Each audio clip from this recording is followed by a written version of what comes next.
Welcome back to the show, everyone. I'm Mia. And I'm Daniel.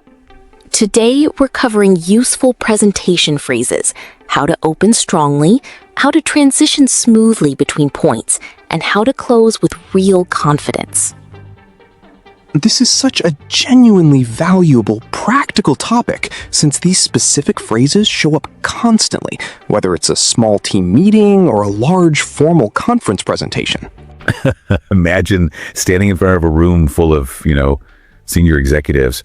The projector is humming. Your slides they look absolutely perfect. Right. But then you open your mouth and your mind just goes completely blank. Yeah. And suddenly you're drowning in this sea of ums and seefs and, just awkwardly constructed sentences. Oh, yeah. It is a universally terrifying scenario. I mean, it really is. And, it happens to incredibly smart, capable professionals every single day. Exactly. Every day. And today we are doing a deep dive into dismantling this myth that you need, like natural, effortless charisma to be a great public speaker. Right. Because you don't. You really don't. Especially when you're speaking in a second language like English. The truth that we're uncovering today, based on our sources, is that, business English isn't really about natural talent at all. No, not at all. It is highly engineered. Yeah. And you really only need a handful of structural, predictable phrases to completely project absolute confidence. And that is the core mission of our deep dive today. We're going to explore the underlying psychology of business presentations.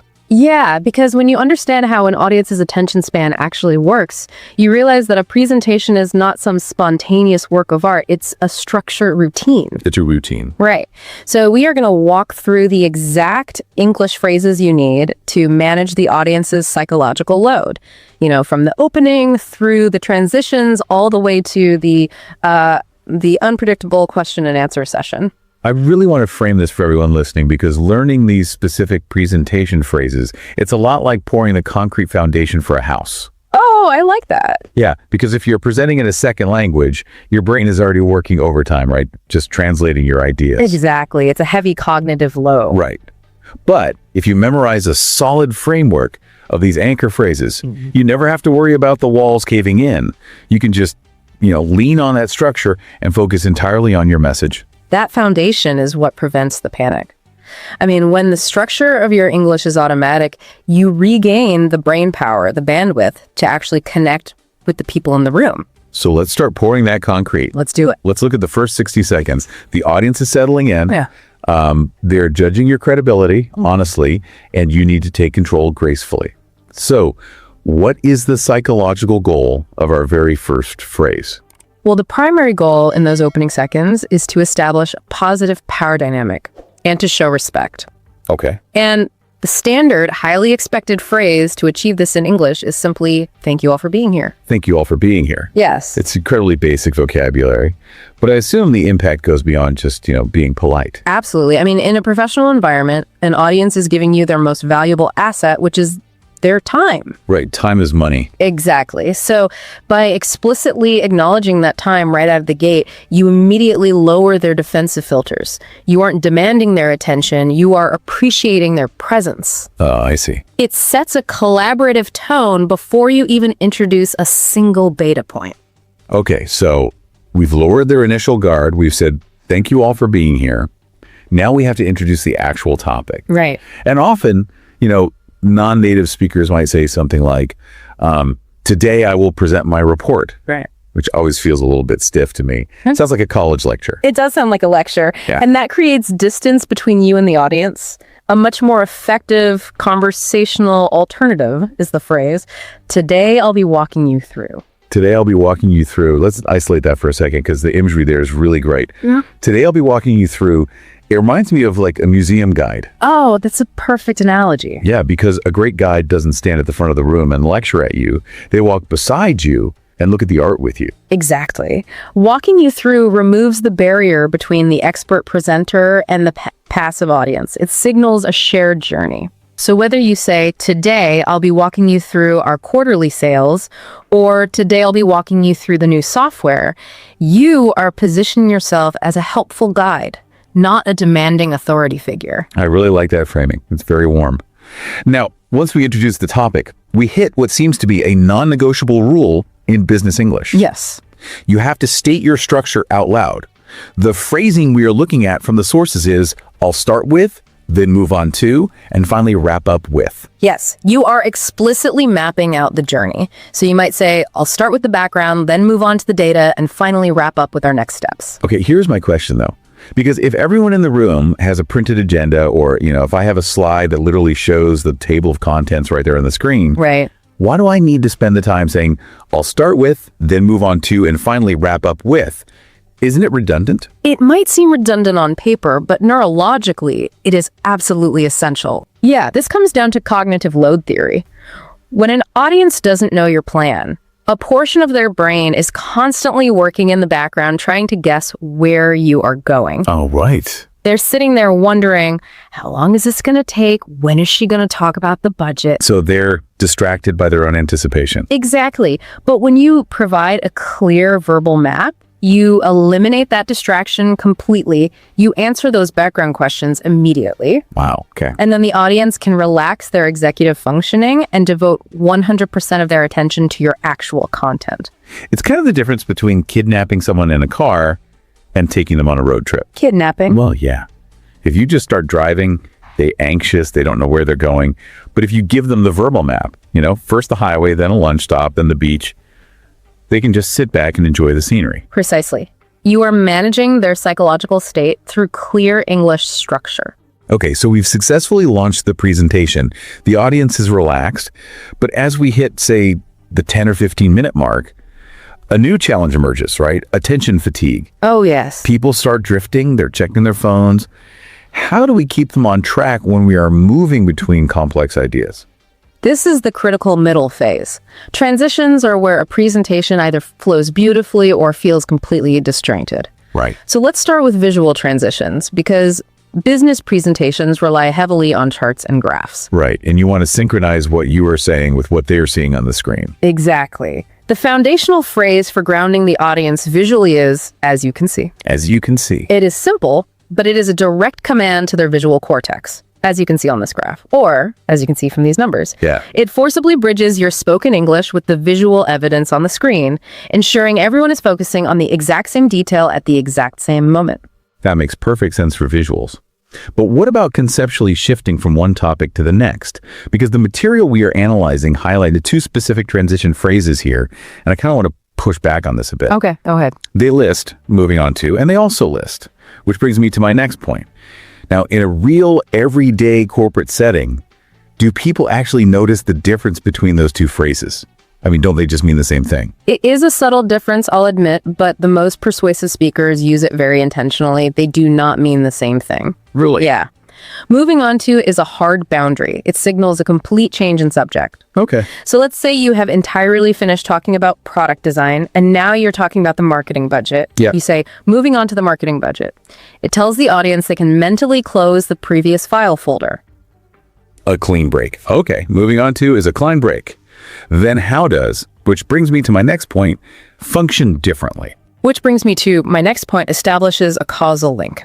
It tells the audience that the idea you just finished explaining is the direct cause of the idea you are about to introduce. I see. So if I say our customer satisfaction scores are down, which brings me to my next point, our new training program. Exactly. Yeah. You aren't just changing the subject there, you are building a logical argument. The low scores caused the need for the training. Right.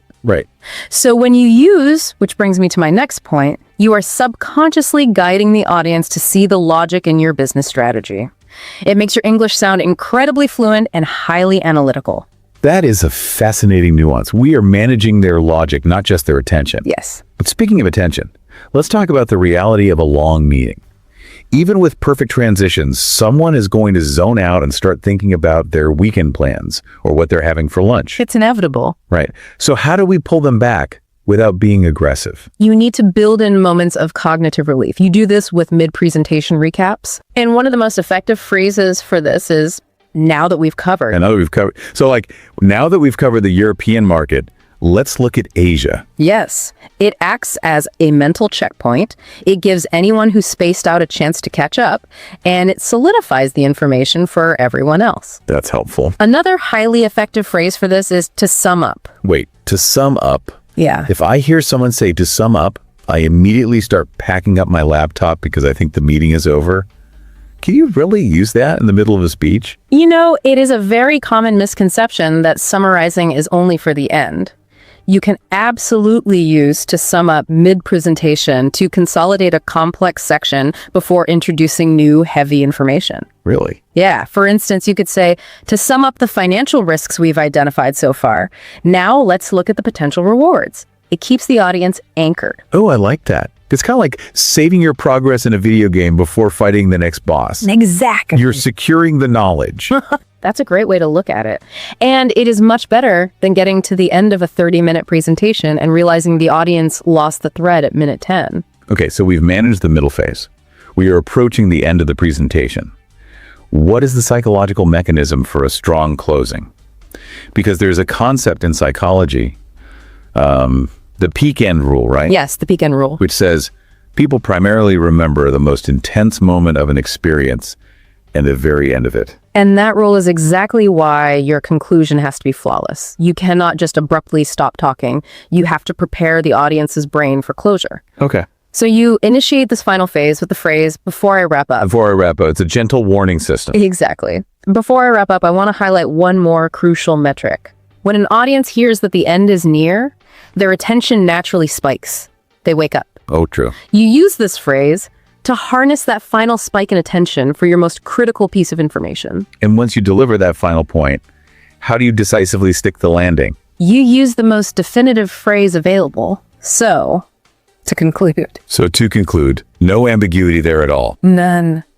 It leaves zero doubt that your formal presentation is over.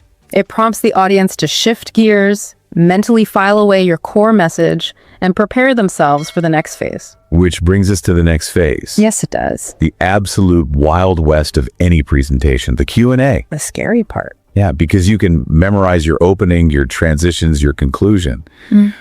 But you cannot predict what the vice president is going to ask you from the back of the room. No, you can't. So how do we transition smoothly into that unpredictability? You bridge the gap with an open invitation. You say, I'm happy to take any questions now. I'm happy to take any questions now. It projects a lot of confidence, but let's deal with the reality of what happens next. Okay. Someone raises their hand and asks a highly complex question. Now, in your native language, your brain would instantly start drafting an answer. Sure. But in English, your brain needs an extra second just to process the vocabulary. You need a buffer. And that cognitive buffer is essential. The worst thing you can do is start speaking before your thought is fully formed. Instead, you deploy this anchor phrase. That's a great question. Let me address that. Let's repeat that one because the pacing is everything. That's a great question. Let me address that. Yes. You say it slowly. You nod. You take a breath. It buys you, what, maybe 3 or 4 seconds? 3 or 4 seconds of completely acceptable professional time to organize your English vocabulary and formulate a strategy. It prevents you from looking panicked. But what if buying time isn't enough? I mean, what if they ask for a specific data point and you genuinely just do not know the answer? That happens a lot. It does. And there is a real fear, especially for non-native speakers, that saying, I don't know, will just destroy their credibility. The fear is real, but the reality is the exact opposite. Faking an answer destroys credibility. Calmly admitting a knowledge gap actually builds trust, provided you use the correct structural framework. Right. So you do not just say, I don't know. Right, that sounds bad. You say, I don't have that specific information right now, but I'll follow up with you after the presentation. I don't have that specific information right now, but I'll follow up with you after the presentation. That is a brilliant piece of engineering. It is. Notice what it accomplishes. You validate the question. You show vulnerability by admitting you don't have the data, which, humanizes you. Yeah. But instantly, you reassert your competence by offering a concrete professional next step. You remain entirely in control of the interaction. It's the ultimate executive present. Now, what about the opposite problem? Okay. What if someone asks us a question and you are thinking, I literally just spent 10 minutes explaining that exact thing. So frustrating. It is. And you want to be polite, but you need to firmly guide them back to the facts without redoing the entire presentation. You want to avoid sounding defensive at all costs. The elegant way to deflect a repetitive question is to loop it back to your established structure. Okay? You say, as I mentioned earlier, or going back to what I said about. As I mentioned earlier, our timeline is set for Q3. It's a very polite way of saying, we already covered this, let's keep moving. Exactly. And to sprinkle in a little extra control during these answers, or even during your main body, you can use highlighting phrases. Like what? If you really need them to remember one specific detail, you say, I really want to emphasize, or this next point is particularly important. I really want to emphasize, it's the verbal equivalent of a bright yellow highlighter. It really is. And if you are answering a question by pulling up an old visual, you can smoothly say on the next slide, you'll see, just to maintain that professional flow. Precisely. You are guiding their eyes and their ears simultaneously. Okay, we have poured the concrete foundation. We have the anchor phrases for the opening, the transitions, the summaries, the conclusion, and the Q&A. The whole structure. The vocabulary is set.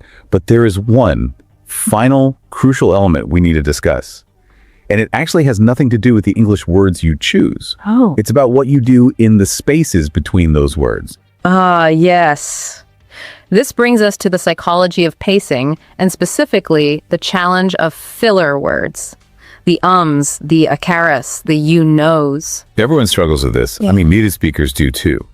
But I imagine it is significantly worse for non-native speakers because those filler words are often the brain's way of stalling while it searches the internal dictionary for the right English translation. That is exactly what is happening neurologically. Your brain is buffering. But the problem is that excessive filler word degrade the strong, confident structure we just spent all this time building. Yeah. It makes the audience feel anxious through you. So how do we fix it? We can't just command our brains to instantly translate faster. No, we can't speed up the translation, but we can change the stalling mechanism. Okay. The most powerful delivery strategy you can master is replacing the filler word with a deliberate, silent pause. Deliberate silence. Okay, we need to unpack this carefully because if you are standing on a stage, your heart is pounding and your adrenaline is spiking. Time physically feels different. It really does. A 3-second silent pause while you search for a word feels like an absolute eternity. It feels like the entire room is judging your silence. That time distortion is completely real for the presenter, but this is the core insight from our sources that completely changes how people speak. What is it? Presenter time is not audience time. Presenter time is not audience time. What does that actually mean for the silence? Well, while you are internally panicking, thinking the silence is awkward, the audience experiences it completely differently. To the audience, a brief silent pause doesn't look like you forgot your vocabulary. It looks composed, it looks intentional, it looks deeply thoughtful. So while I am quietly, frantically trying to remember the English word for revenue, the audience just assumes I am taking a dramatic pause to emphasize my brilliance. Exactly. A silent pause sounds infinitely more professional than filling that exact same gap with Yeah, that makes sense. Embracing that silence is the highest value adjustment any presenter can make. You just stop, you breathe, you find your English word, and you continue. That is incredibly liberating. It takes so much pressure off the act of translation. You are allowed to be quiet. You are. You really are. And to ensure that you have the confidence to utilize that silence, the final practical step is relentless practice of the structural extremes. The extremes. Your opening and your closing. Because that is when the adrenaline is the highest, right? When you first start speaking and when you're trying to land the plane. Exactly. If you practice saying, thank you all for being here. Today I'll be walking you through until it is pure muscle memory. Your mouth just goes on autopilot. Right. Your brain doesn't have to work to find those words, which means your brain can focus entirely on connecting with the audience and, regulating your breathing. The structure literally supports you when you need it most. Well, this has been an incredible masterclass in the psychology of business English. It's powerful stuff. We've moved from the initial greeting, explicitly mapping the journey, logically transitioning between complex ideas, and safely navigating the unpredictability of questions, all while maintaining the ultimate executive presence through the power of the pause. It's a highly practical toolkit. But looking at the mechanics of all this leaves us with a really fascinating broader implication to consider. Ooh, I love a broader implication. Where does this take us? Well, we have spent this entire deep dive treating these anchor phrases, moving on to sum up, as I mentioned earlier, as specific tools designed only for the boardroom stage. We call it presentation English. Right, it's the language of slide decks and laser pointers. But what if we removed the stage? What if you applied this exact same structured language to the messy reality of everyday corporate life? What do you mean? Imagine writing a long, complicated English email to a difficult client. What if you started that email by explicitly previewing the structure? What if you use, which brings me to my next point, to connect your paragraphs so they have to follow your logic? Wow, you are managing their cognitive load even through the screen. Exactly. Or imagine a casual, high-stress conversation by the coffee machine where you need to explain a delay to your manager. Right. What if, instead of rambling with ums and s's, you deployed a confident, silent pause while you organized your thoughts? It reframes everything. It really does. It raises the question, is mastering this presentation English actually just the secret code to becoming a more persuasive, clearer, and more authoritative communicator in every single interaction you have? That is an incredible thought to walk away with. Taking the concrete foundation out of the auditorium and building it into our everyday conversations. Because clarity is clarity, whether you are managing the attention of 500 people or just one person across a desk. Exactly. Something to think about the next time you find yourself reaching for a filler word. Keep practicing those anchor phrases. Trust the structure and embrace the silence. Thank you so much for spending this time with us today, learning real, natural presentation English from opening to close. If this episode genuinely helped you, subscribe for more English learning podcasts like this one, and leave a comment telling us which part of giving a presentation, the opening, the transitions, or the conclusion, makes you most nervous in English. We'll see you in the next episode. Bye, everyone.